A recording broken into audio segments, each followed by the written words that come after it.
I'm Dorothea Lance, and I'm the Director of Community Engagement at PWSA USA. In recent years, the landscape of PWS advocacy has transformed, evolving into a force of unwavering dedication and relentless passion. From the many trips to Washington, D.C.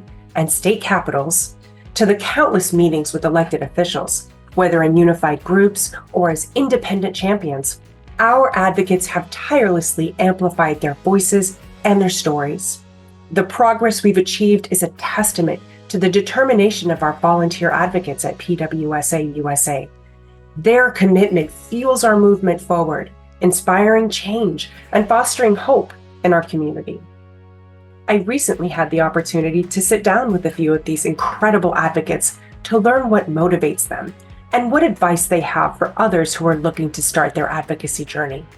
Why did you decide to begin advocating for PWS? I saw firsthand the importance of advocacy, both for the people that I worked for across my career as well, and more importantly for patients. And then a couple of years ago, I noticed, as I had gotten more involved with PWSA, I noticed more activity in the advocacy space. And I ended up on the advocacy work group, which is great because I think I found my home here. I wouldn't say advocating for PWS was a decision. It just made sense with who I am. I'm a small business owner, so I'm really engaged in my community. So I guess my life is pretty public in that sense. So of course I was going to tell everybody all about Prader-Willi syndrome, and turns out a lot of people cared.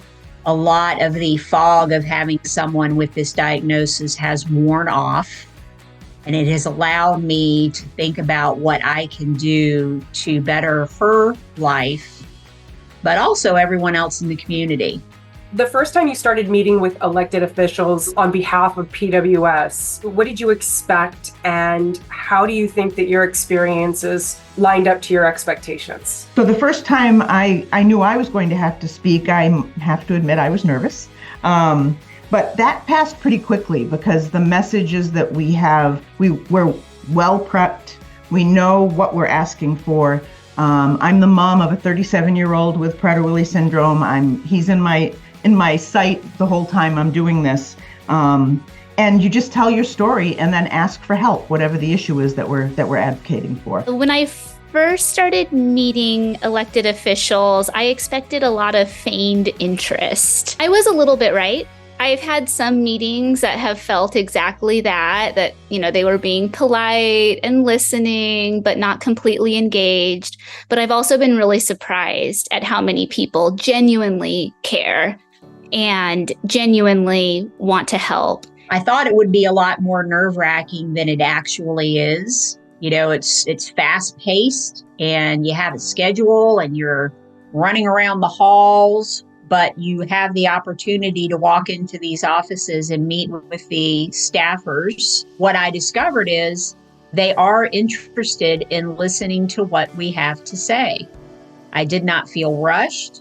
I felt that in every meeting I went to, I was being listened to, appropriate questions were being asked, and interest was being created to not just PWS as a diagnosis, but also our community and our situations. What are you looking forward to as we continue our advocacy efforts? I'm looking forward to just continuing this work and working with this amazing group of people. But as new drugs for Prader-Willi syndrome get closer to coming to market, advocacy really continues to be important. When this happens, we'll be advocating for appropriate payment, for recognition from payers for these drugs that we're working so hard to get across the finish line. It's not the finish line. There's still a lot of work to do.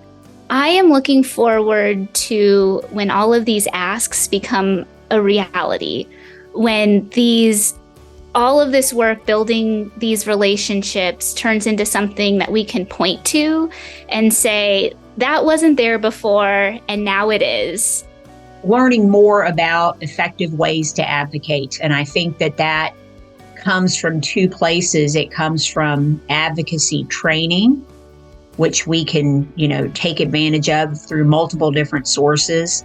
And it comes through experience. What words of wisdom can you share with first-timers? You don't have to do it all your first time out. The last couple of times I've been to DC, I've been with people who were real beginners, and they just want to tag along and see what happens, how it happens. And that's perfect. You tag along with other more experienced people. You'll see people telling their story and kind of crafting their story to whatever the ask is. And you hear that a few times and you realize, oh, I have a story too. And that's right, my child needs this also. And they can kind of begin to craft their story. Don't expect that you have to go by yourself to sit with a room full of legislators. That's not the way it's going to work. Just do it. Don't be afraid. When I first thought about going, and before I actually got there and got into any meetings, in my mind's eye, I pictured myself as if I were going to testify in front of a congressional hearing. And I thought, oh my God, this is going to be terrible. But then it turned out to be an opposite experience. And I say, go with enthusiasm, don't be nervous, and lean on the people that are there in the meetings with you, other advocates that may have more experience, because you will get the flow of the conversation and you will be able to contribute in your own way with your own story. My advice to anyone starting this work is to jump in exactly as you are. This isn't about being the most polished or the most educated or the most well-connected. It's about being a real person with a real story that matters. You are enough and you deserve to be here. Looking ahead to 2024 and beyond, we're eager for more advocacy opportunities that will propel the PWS community towards a brighter future, starting with our DC Fly-In this May. If you're ready to make a difference as a PWS advocate, or simply want to learn more, contact us at advocacy@pwsausa.org. Every voice counts, and together we can achieve remarkable change.